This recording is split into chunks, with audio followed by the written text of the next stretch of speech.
ารหลายดอกตั้งโอเริ่มต้นยก1เส้นครึ่งกลางแล้วก็ยก3เส้นครึ่งกลางแล้วก็ยก5เส้นครึ่งกลางนะแล้วก็ข้าม6ยก3ข้าม1ยก3ข้าม6ข้าม5ยก3ข้าม3ยก3ข้าม5ข้าม4ยก3ข้าม5ยก3ข้าม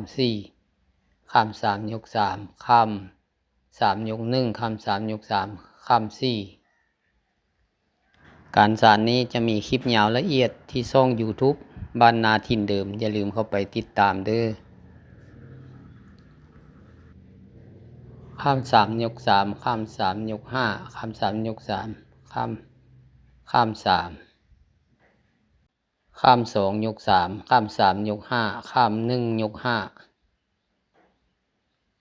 ข้าม3ยก3ข้าม2แล้วเราก็มาจัดแปลงจะได้ไหลออกมาแบบนี้นะ